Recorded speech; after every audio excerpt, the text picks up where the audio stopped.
ମହାଭାରତର ଅନ୍ୟତମ ରହସ୍ୟମୟୀ ଏବଂ ଶକ୍ତିଶାଳୀ ଚରିତ୍ର ହେଉଛନ୍ତି ଅଶ୍ୱତ୍ଥାମା।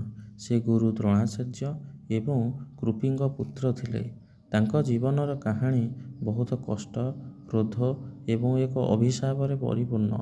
ଅଶ୍ୱତ୍ଥାମା ଜନ୍ମ ହେବା ସମୟରେ ଏକ ଘୋଡ଼ା ଭଳି ଶବ୍ଦ କରିଥିଲେ, ସେଥିପାଇଁ ତାଙ୍କ ନାମ ଅଶ୍ୱତ୍ଥାମା ରଖାଯାଇଥିଲା। ସେ ଜନ୍ମରୁ ହିଁ ନିଜ କପାଳରେ ଏକ ଦିବ୍ୟ ମଣି ଧରି ଜନ୍ମ ହୋଇଥିଲେ, ଯାହା ତାଙ୍କୁ ଭୋକ, ଶୋଷ, କ୍ଳାନ୍ତି ଏବଂ ଅସ୍ତ୍ରଶସ୍ତ୍ର ଭୟରୁ ରକ୍ଷା କରୁଥିଲା। ଦ୍ରୋଣାଚାର୍ଯ୍ୟ ବହୁତ ଗରିବ ଥିଲେ।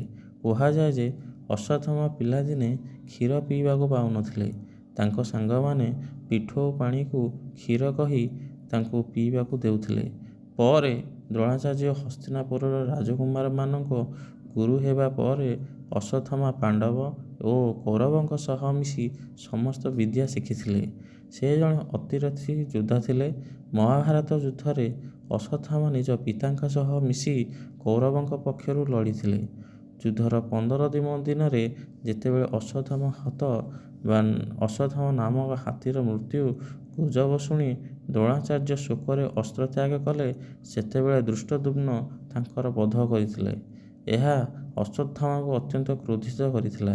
ଯୁଦ୍ଧ ଶେଷ ଆଡ଼କୁ ଯେତେବେଳେ ଦୁର୍ଯ୍ୟୋଧନ ମୃତ୍ୟୁଶଯ୍ୟାରେ ଥିଲେ, ଅଶ୍ୱତ୍ଥାମା ପ୍ରତିଶୋଧ ନେବାକୁ ଶପଥ କଲେ। ସେ ରାତି ଅଧରେ ପାଣ୍ଡବଙ୍କ ଶିବିର ଉପରେ ଆକ୍ରମଣ କରିଥିଲେ, ଯାହା ଯୁଦ୍ଧ ନିୟମର ବିରୁଦ୍ଧ ଥିଲା। ସେ ଭ୍ରମବଶତଃ ଦ୍ରୌପଦୀଙ୍କ ପଞ୍ଚମ ପାଣ୍ଡବ ବୋଲି ଭାବି ତାଙ୍କର ପଞ୍ଚପୁତ୍ରଙ୍କୁ ଏବଂ ଧୃଷ୍ଟଦ୍ୟୁମ୍ନଙ୍କୁ ହତ୍ୟା କରିଥିଲେ। ପାଣ୍ଡବମାନେ ଅଶ୍ୱତ୍ଥାମାଙ୍କୁ ଗୋଡ଼ାଇବାରୁ ସେ ନିଜକୁ ରକ୍ଷା କରିବା ପାଇଁ ଅର୍ଜୁନଙ୍କ ଉପରେ ବ୍ରହ୍ମଶିର ଅସ୍ତ୍ର ବା ବ୍ରହ୍ମାସ୍ତ୍ରର ଏକ ଶକ୍ତିଶାଳୀ ରୂପ ପ୍ରୟୋଗ କଲେ। ଅର୍ଜୁନ ମଧ୍ୟ ନିଜର ବ୍ରହ୍ମାସ୍ତ୍ର ଛାଡ଼ିଲେ। ସୃଷ୍ଟିର ବିନାଶ ଭୟରେ ଋଷିମାନେ ଅସ୍ତ୍ର ଫେରାଇ ନେବାକୁ କହିଲେ। ଅର୍ଜୁନ ଫେରାଇ ନେଲେ, କିନ୍ତୁ ଅଶ୍ୱତ୍ଥାମା ଅସ୍ତ୍ର ଫେରାଇବାର ଜାଣିନଥିଲେ। ସେ କ୍ରୋଧରେ ସେହି ଅସ୍ତ୍ରକୁ ଅଭିମନ୍ୟୁଙ୍କ ପତ୍ନୀ ଉତ୍ତରାଙ୍କ ଗର୍ଭ ଆଡ଼କୁ ମୋଡ଼ିଦେଲେ, ଯାହାଫଳରେ ଗର୍ଭସ୍ଥ ଶିଶୁ ବା ପରୀକ୍ଷିତ ମୃତ୍ୟୁବରଣ କଲା। ଯଦିଓ ପରେ ଶ୍ରୀକୃଷ୍ଣ ତାଙ୍କୁ ଜୀବନ ଦାନ ଦେଇଥିଲେ। ଏହି ପାପ ପାଇଁ ଶ୍ରୀକୃଷ୍ଣ ଅଶ୍ୱତ୍ଥାମାଙ୍କୁ ଅଭିଶାପ ଦେଇଥିଲେ ଯେ ତୁମେ 3000 ବର୍ଷ ପର୍ଯ୍ୟନ୍ତ ଏହି ପୃଥିବୀରେ ନିର୍ଜନ ସ୍ଥାନରେ ଭ୍ରମଣ କରିବ। ତୁମ ଶରୀରରୁ ପୂଜ ଓ ରକ୍ତ ବାହାରିବ, କିନ୍ତୁ ତୁମକୁ ମୃତ୍ୟୁ ମିଳିବ ନାହିଁ। ତୁମ କପାଳରୁ ମଣି ବାହାର କରି ନିଆଯିବ।